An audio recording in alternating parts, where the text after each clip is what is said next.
Before the story begins, quick pause. If you enjoy HFY stories where humanity is underestimated, abandoned, and then quietly proves the galaxy wrong, subscribe, like, and stay till the end.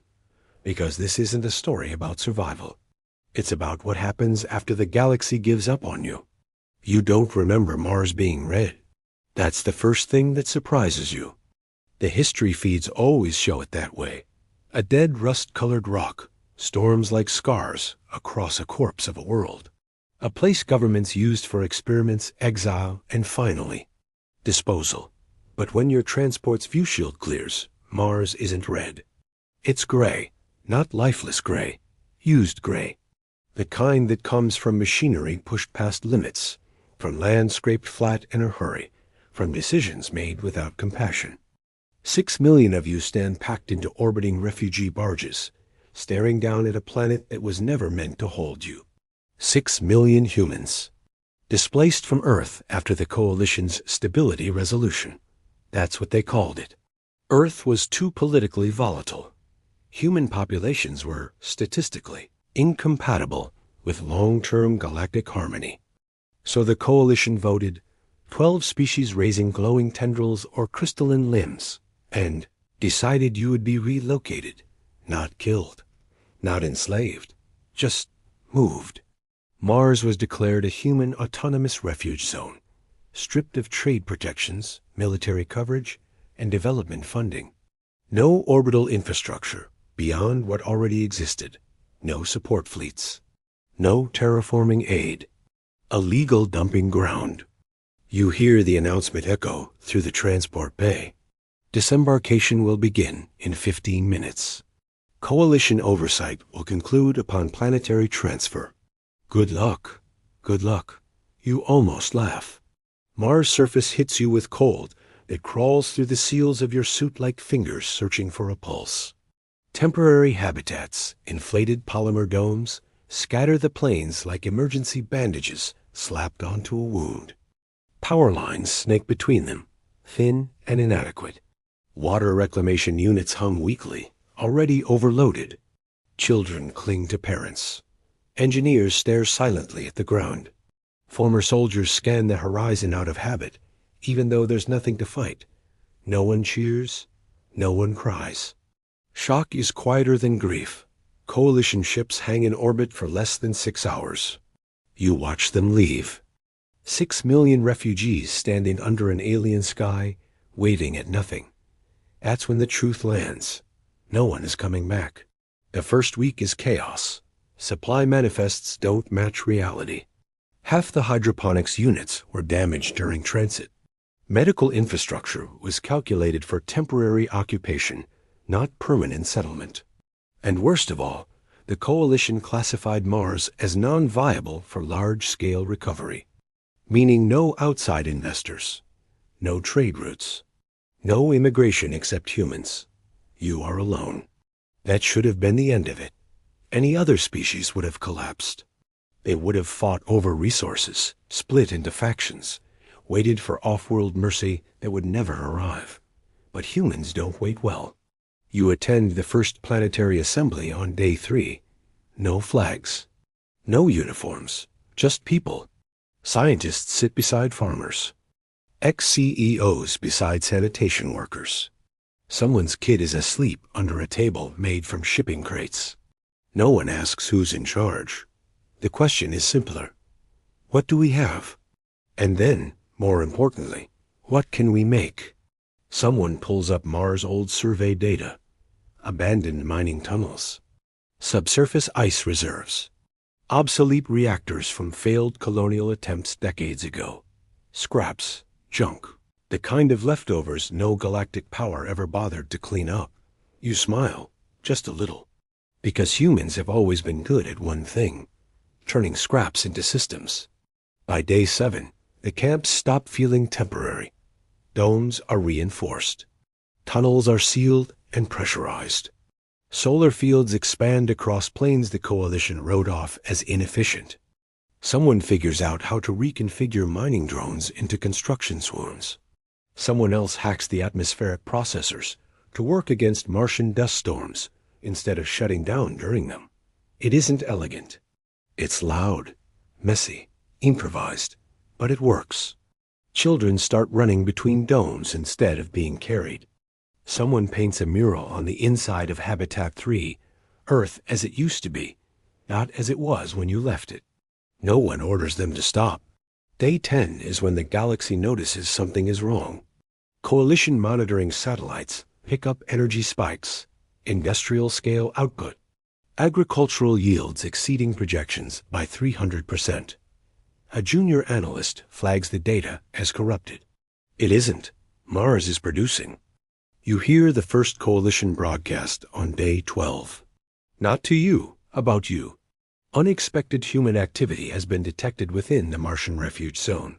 While impressive, these developments remain unsustainable without interstellar support. You don't need to hear the rest. You already know what they think. This is a fluke, a last burst before collapse. A dying species burning itself out for one final moment of dignity. You keep working. Day 15. The air inside the main habitats smells different. Cleaner. Oxygen levels stabilize above minimum survival thresholds. Not comfortable, but healthy. Someone jokes that Mars is finally breathing with you instead of against you. Someone else says nothing because they're crying. By day 20, the refugee camps have names, real names, not numbers. Someone starts calling the largest settlement Haven.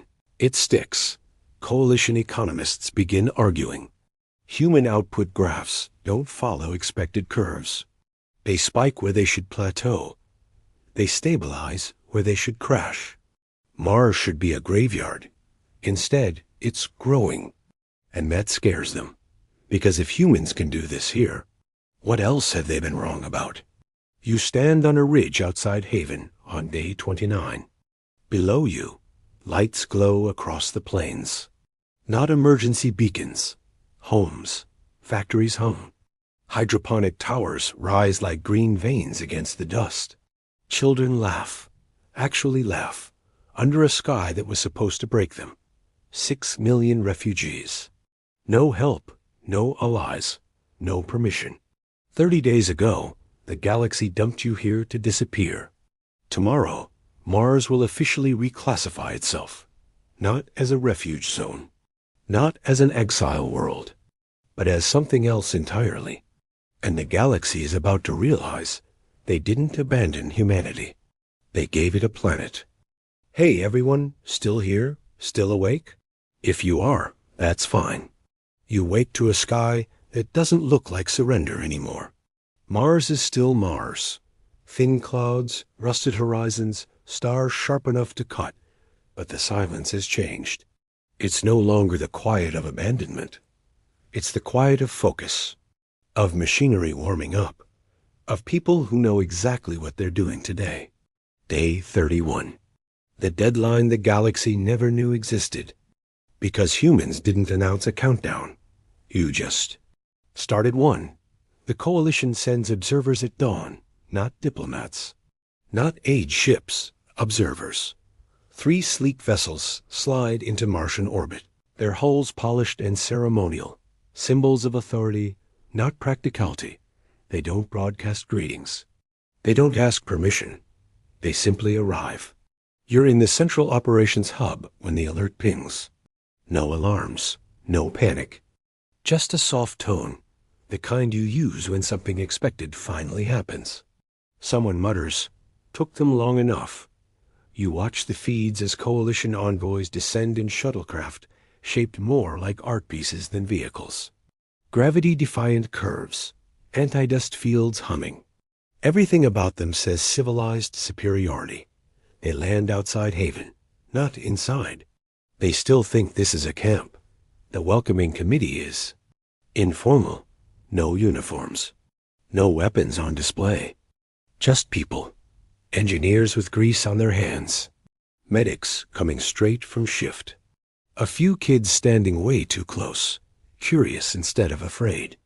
The lead envoy steps forward, tall, multi-limbed, bioluminescent patterns rippling across translucent skin, a species known for diplomacy and detachment. The kind that believes empathy is best practiced from a distance. Its voice is calm, amplified. On behalf of the Coalition Stability Council, we are here to assess the status of the human refuge zone. Refuge zone. The word hangs there. You let it. They expect desperation. That's the first miscalculation. Coalition observers are trained to read collapse rationing systems, stress behaviors, hierarchical infighting. Their sensors are tuned for hunger, conflict, inefficiency. Instead, their data overlays don't make sense. Power output is stable. Food production is diverse. Medical indicators are improving. One of the observers tilts its head, confused. This level of infrastructure development should not be possible without external trade. You nod. Correct. Pause. Then how? Someone behind you answers before you can. We stopped waiting. They request a tour. You agree. That's the second miscalculation. You take them underground first. The old mining tunnels the Coalition classified as structurally obsolete have been reinforced, expanded, repurposed. They're no longer mines, they're arteries. Water flows through insulated channels carved directly into the rock. Thermal generators hum, drawing heat from Mars' core, inefficient by galactic standards, but reliable. The observers whisper to each other, data streams flickering across their ocular implants. You are exploiting planetary resources beyond approved sustainability models. You shrug. Your models assumed we'd leave. Next, you show them agriculture. Vertical farms stacked inside pressurized towers. Crops genetically adapted not just to survive Martian conditions, but to improve them. Root systems engineered to stabilize soil. Microbial ecosystems designed to enrich regolith. Mars isn't being consumed. It's being healed. One observer runs a scan, bioluminescence dimming in disbelief. These systems are integrated. You smile. Everything is. By the time you reach the surface again, the sun is lower. The sky burns amber. That's when they see the shipyards. Not orbital, ground-based, scrap vessels, refugee transports, abandoned freighters, all broken down, rebuilt, fused into something new. Hulls aren't sleek. They're functional, modular, human. One of the Coalition envoys stiffens. You are not authorized to construct independent aerospace manufacturing facilities. You finally look directly at them. We weren't authorized to survive either. That night, the Coalition requests a private council. They bring projections, risk assessments, carefully worded concern. Mars, they say, is becoming too independent. Human unity at this scale is statistically destabilizing. Unchecked development could inspire. Ideas. You let them talk. When they're done, you ask a simple question. What happens if we refuse oversight? Silence. They weren't prepared for that. The lead envoy responds carefully. Humanity's status within the Coalition is conditional. Continued non-compliance could result in sanctions. Sanctions on a world with no imports, no exports, no dependence. You nod again. I see. The meeting ends without resolution. The observers return to orbit. And that's when the third miscalculation happens. Because while the Coalition was busy assessing, humans were busy connecting. Mars-come arrays light up. Not with outgoing pleas, with invitations. Encrypted bursts aimed at fringe systems, independent traders. Species marginalized by Coalition economics. Mining deals shut out by central tariffs. Research collectives tired of bureaucracy. The message is simple. We built this with nothing. We can build more, together. They don't promise safety, they promise opportunity. The Coalition intercepts some of the signals. Too many slip through. By day 35, the first non-human ship appears on long-range scanners. Then another. Then 3 more. Unregistered, unaligned. Curious. The Coalition panics quietly. Emergency sessions are called. Analysts argue. Predictive models fracture. Human behavior no longer fits known parameters. You were supposed to fragment. Instead, you unified. You were supposed to resent each other. Instead, you built trust faster than the galaxy ever thought possible. Because 6 million refugees learned the same lesson at the same time. No one is coming to save you. So you save each other. A coalition ultimatum arrives on day 37. Formal, polite, threatening. Cease independent expansion beyond Martian territory. Submit all technological frameworks for review. Failure to comply will result in enforced containment. Containment. You read it aloud in the central hall. No one cheers. No one argues. Someone asks quietly, "What do we do?" You answer just as quietly. "We finish what we started." The first human-built ship launches on day 40. It isn't a warship. That's the point. It's a carrier of infrastructure, modular habitats, power cores, medical bays. A seed, not a sword. Its name is painted on the hull by hand. Paradise 1. The Coalition watches it leave orbit. And for the first time in centuries, they don't know how to respond. Because this isn't rebellion. It's replacement. You stand again on the ridge above Haven, watching ships come and go. Mars glows behind you. Not red, not gray. Alive. And somewhere far away, the galaxy is starting to understand a truth it tried very hard to ignore. Humanity doesn't conquer worlds. You turn them into homes. Hey, everyone? Still here? Still awake? If you are, that's fine. The Coalition doesn't declare war.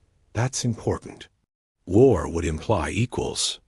Instead, they issue a correction directive.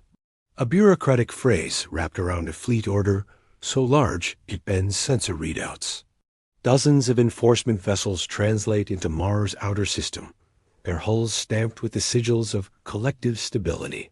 They broadcast calmly, professionally, human autonomous. Zone Mars is in violation of Coalition Accord 7A. All independent expansion is to cease immediately. Paradise-class vessels are to be impounded. Non-compliance will result in corrective action. Corrective, as if you're a typo. You watch the fleet assemble from Haven's command terrace. No panic ripples through the city below. No sirens. No scramble to arm weapons. People keep working, because this moment has been discussed, quietly, carefully, for weeks. The Coalition never forgives success it didn't authorize. Paradise 1 is recalled to orbit. It doesn't flee. It waits. The Coalition assumes that's fear. That's their final miscalculation. The first Coalition boarding demand is ignored. The second is answered, not with weapons fire, but with data.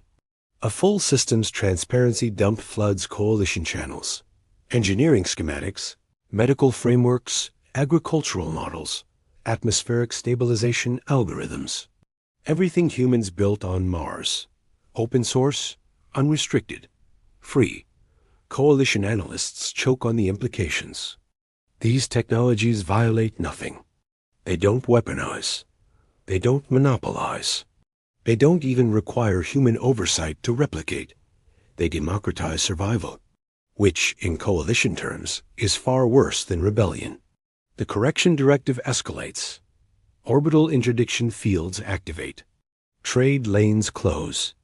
Navigation beacons flicker red around Mars like a quarantine sign.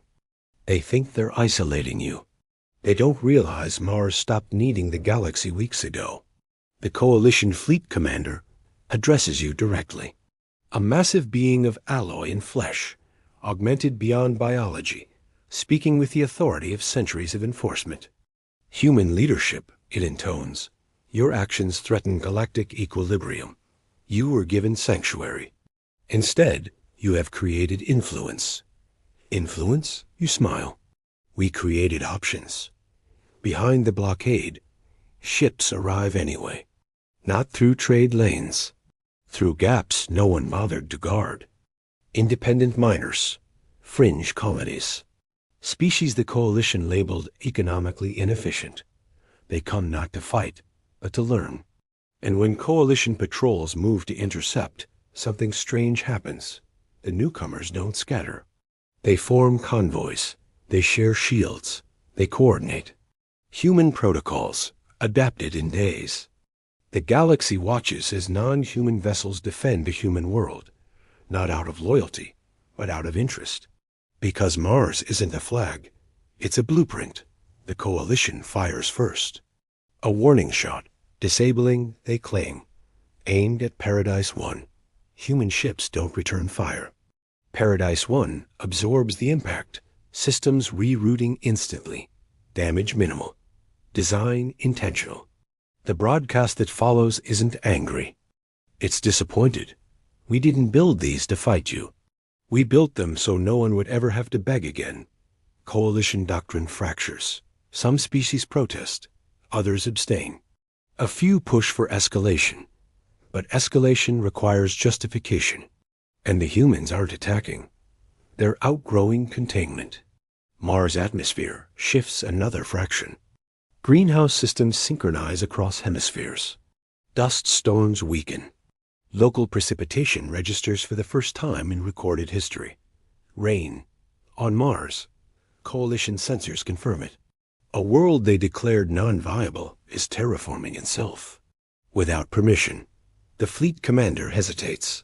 That hesitation saves lives, because humans were never waiting to strike. You were waiting to finish. Paradise 2 launches.